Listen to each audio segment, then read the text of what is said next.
Buffered shell guns, which are the main great guns that are on our gun deck below. When the ship was built, they gave us those guns because they were the most powerful artillery that could be given to a ship at the time. They're honestly almost a little bit too big for this class of ship.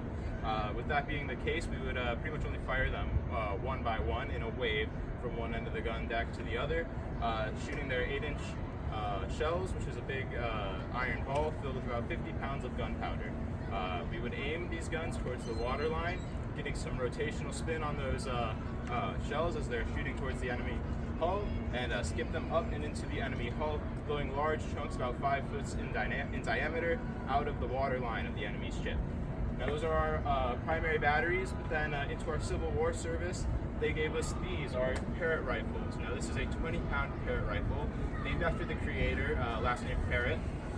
These guns, like the name describes, are rifled, meaning that they have lands and grooves in the barrel that allow to impart some spin onto the projectile that fires out of them, giving them greater accuracy over greater distance. Now on land, these guns could go up to about 3 miles, but on a boat that range is about cut in half, so say about a mile and a half. That being the case, we could pretty much shoot a bolt from this gun through the D in that domino sugar sign about 90-95% of the time. It's about a mile and a half away over there. Yeah, we would get one of these, or 2 of these, mounted on a brass rail carriage that would allow them to rotate and pivot on the stern, and then 2 30-pound Parrott rifles on our bow as well. These guns would be better to pinpoint parts on the mast and rigging if you wanted to take down a yard and slow down an enemy ship, rather than destroying the whole ship or sinking the ship outright. Okay, so typical crew size for this gun would have been 5 to 6 men and 1 young boy.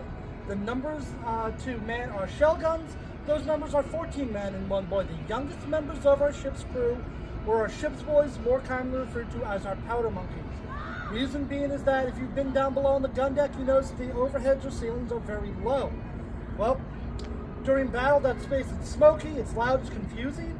So these boys were nimble enough to maneuver through all the confusion to bring up the charge of powder to keep the guns firing, because if a gun's not firing in battle, that's life or death for the ship and for its crew. And a good gun crew could fire 1 round every single minute. So in order to fire this gun, the first thing they would do would be to take their first implement. This is our worm. It's just a simple brass corkscrew. Some of you probably saw me using it earlier. And what I'm doing, I'm trying to clean out the barrel of this gun from any debris that might be inside. About 5 years ago, one of our co-workers almost fired a toy car from this very gun. And we were faced the opposite way towards where Turnog's Irish Pub used to be. If we had fired that toy car, it would have shattered all those glass windows you see back there. And just by inserting it, it's going to just clean out everything, just making sure, because it's always important to make sure that the gun is clean before loading.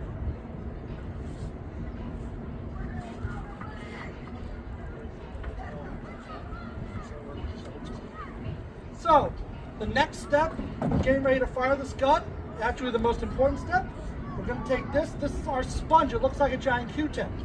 And just like the worm, we're going to insert it down the barrel, finishing the cleaning process.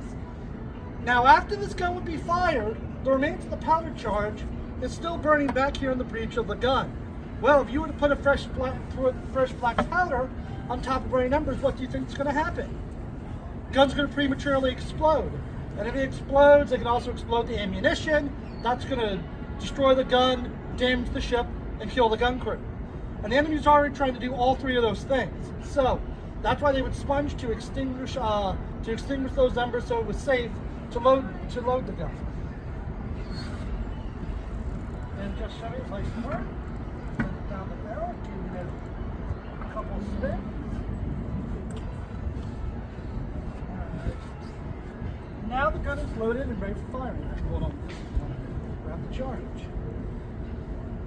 So this is our powder charge. This is 4.5 ounces of tightly compact black powder. Now back in the day, the powder bag was made of wool, linen, or flannel, some material back in the day that was cheap. They're a lot more expensive now. So we use tinfoil because this is exactly that, cheap and relatively affordable. Now, the full charge of this gun is supposed to be 2 pounds. So that would be about the size of a burrito from Qdoba's or Chipotle if you ever get one. The guns on the gun deck fire a 9-pound charge of gunpowder, so that's about a very large bag of flour, maybe a little bit more. But the last time this gun fired its full amount of powder, shoot the window of the High Regency right over there. And they asked us politely not to do that again. But on holidays like New Year's Eve, 4th of July, when we have a fire, when we're in the evening, when we fire the gun for when they have before the fireworks, because on New Year's Eve we kick off the fireworks, we'll fire a little bit more, anywhere from half a pound to a pound. Or if we have a very special ceremony aboard the ship, like earlier this year when the Secretary of Navy and the Assistant Secretary of Defense were aboard the ship, I got to fire 9 ounces out of this gun. And the gun actually recoiled back about a few inches, and the entire deck actually shook. So it gives some idea of what actually a full charge would do.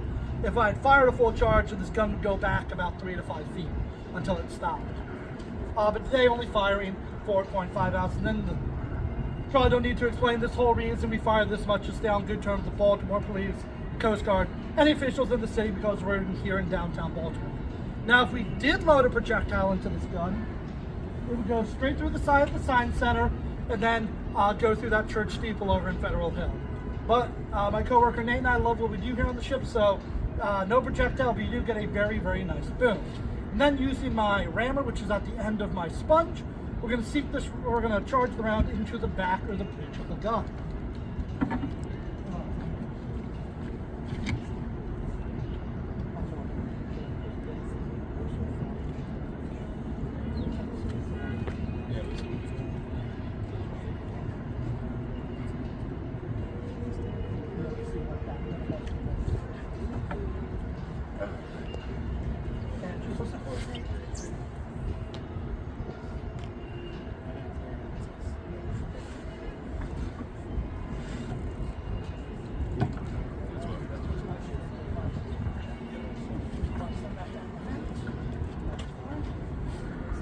Right there, I'm placing our priming pick in the vent to make sure our charge is properly seated. It stands up like this, and our priming pick is made actually out of brass so that we don't cause any stray sparks against the iron to ignite our powder charge.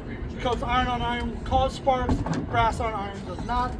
If I was firing a full charge, I wouldn't even have to worry about that because I know I'd be hitting that charge. Now, we could put a hole inside that charge, which we're going to need to do in order to put our friction primer to fire the gun. Problem is, if we fire the gun in its current state, sets that railing on fire. So we have to run this gun through the gun port. This is the audience participation part of the program. If you'd like to help run out a 19th century piece of naval artillery, please step up to the lines on either side of the gun, and we'll be able to run out this piece of artillery.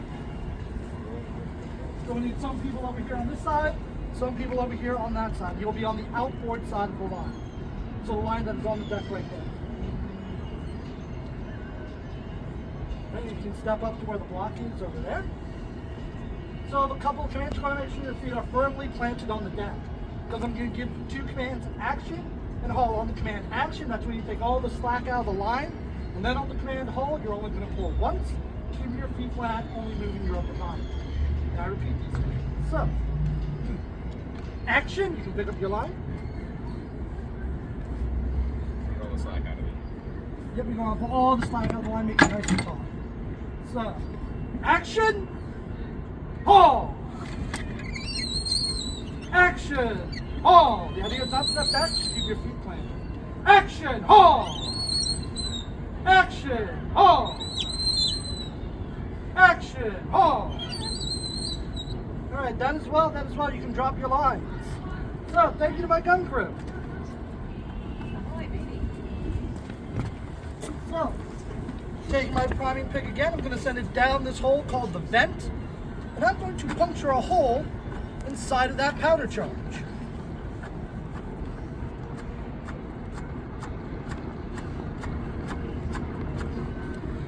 Next, we're going to use this. Just going to hit it. So, while I put on my hearing protection, Nate here is going to actually show you what's actually firing the gun, or show you our friction primer. Yeah, this is our friction primer. It's a brass tube with gunpowder in it, and at the top here, where this wire connects to it, is a substance called carbonate mercury. When I pull this wire out of that tube, or when Dimitri pulls the wire out of the tube, it's going to ignite that gunpowder and send a spark all the way down into the vent, igniting our powder charge and giving us a nice boom. Once this goes into the vent, we have to ask you guys to step below the awning back here because this will shoot up about 50 feet in the air and it will come down quite hot like a bee sting if it hits you.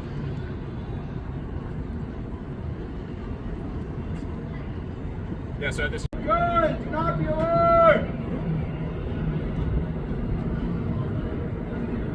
Attention on the pier! Constellation's going to be firing at a gun. Do not be alarmed! Okay, so last couple of commands. I'm going to command make ready.